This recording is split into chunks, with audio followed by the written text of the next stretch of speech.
गिनती 6 का 23वें वचन से, बहुत जरूरी है, सुनिए। फिर यहोवा ने मूसा से कहा, हारून और उसके पुत्रों से कह कि तुम इस्राएलियों को इन वचनों से आशीर्वाद दिया करना कि इस्राएली लोगों को आशीष देते हो क्या? जब आशीष देते हो तो उनको देखकर यह कहना कि यही परमेश्वर की इच्छा है। इस्राएली लोगों को नहीं, बल्कि हम हरेक के बारे में परमेश्वर यही कहने के लिए बोलता है। पढ़ते हैं, यहोवा तुझे आशीष दे और तेरी रक्षा करे। यहोवा तुझ पर अपना मुख का प्रकाश चमकाए और तुझ पर अनुग्रह करे। यहोवा अपना मुख तेरी ओर करे और तुझे शांति दे। इस रीति से वे मेरे नाम को इस्राएलियों पर रखें। इतनी बातें कहता है। 24, 25, 26 में कहने के बाद आखिर कहता है, इस रीति से वे मेरे नाम को इस्राएलियों पर है। ऊपर जो बताएंगे वो सब बातें क्या है? उसका नाम ऐसा ही कहा गया ना, इस रीति से वे मेरे नाम को इस्राएलियों पर रखें। अंग्रेजी बाइबल में कहा गया है, इन लोगों पर मैं अपना नाम रखूंगा। नाम रखूंगा मतलब जो तुम बोलते हो उस पर वह अपना सिग्नेचर मारता है, साइन करूंगा, ऑथराइज्ड साइन देता हूं। तुम बोलोगे, मैं साइन डालता हूं। साइन डालना और उसका नाम दोनों एक ही है कि नहीं? आज बहुत सारे लोग बोलते हैं विश्वास के उपदेशों में कोई समस्या नहीं, आधा दिन जो सुनकर आते हैं ना उसी में समस्या है। अनुग्रह में कोई समस्या नहीं, अनुग्रह में जो आधा जीते हैं ना उन्हीं में, जो भरपूरी में उनमें कोई समस्या नहीं। विश्वास के बारे में सबसे पहले संदेश को जो कहने थे करने बोला उनमें कोई समस्या नहीं। बाद में जो आधा दिन सोचते हैं बोलते हैं ना उनमें है। पहला बताया गया कि पहले से परमेश्वर ने हमें आशीष दी है, फिर क्यों अब हमें आशीष चाहिए? एफेसियों की पत्री 1 में कहा गया है, हमें पहले से ही आत्मिक और भूमिक आशीषों से भर दिया है। फिर क्यों बोलते हो कि आशीष दे? उसने पहले आशीष दे दिया है ना। ये ऐसा बाइबल नहीं बताता है। उसने पहले से आशीष दिया है, आज भी आशीष देता है। आज भी आशीष देता है कि नहीं? कल भी आशीष देगा, परसों भी आशीष देगा। स्वर्गीय स्थानों में आत्मिक सारी आशीषों से हमें आशीष दे दिया है।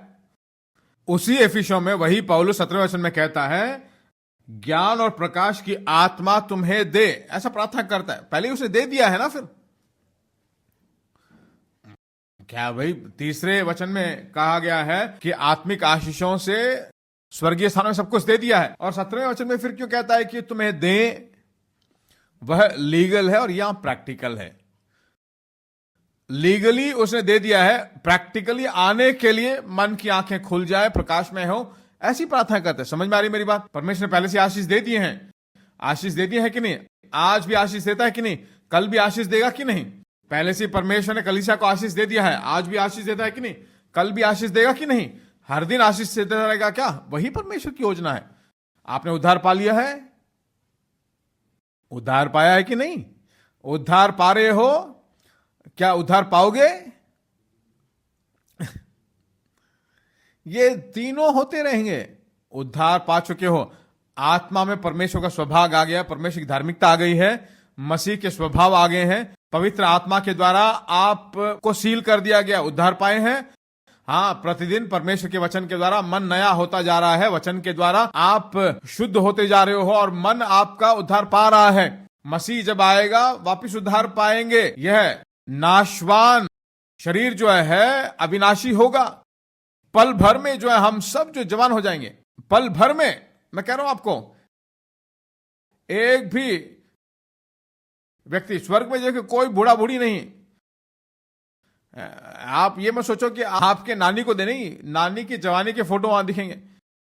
मैं कहता हूं तभी आप अपने नानी को देख पाओगे वहां। आज जिस नानी को देखते हो ऐसा देखना चाहोगे तो वहां नहीं, वो वहां वचन अलग होगा, वहां आप अपनी नानी को नहीं देख पाओगे, क्योंकि स्वर्ग में बुढ़ापा नहीं है। बुढ़ापा एक श्राप है। अगर आदम पाप नहीं करता तो मालूम है सब कैसे होते? सबके सब जवान होते, बिल्कुल चिकने दिखते, सबके सब जवान। 32 से बढ़कर कोई भी नहीं होता। उम्र क्या है? 120। दिख नहीं रहा क्या? हाँ, यही जवानी है भाई। उस स्थिति में होंगे। वह स्थिति आएगा जब फुरही फूकी जाएगी, सबके सब जो है जवान बन जाओगे। डाई मत लगाओ, इधर का बाल उधर नहीं लगा सकते, उधर का बाल इधर नहीं, ऐसा कुछ भी करने की जरूरत नहीं। पल भर में सब कुछ बदल जाएगा।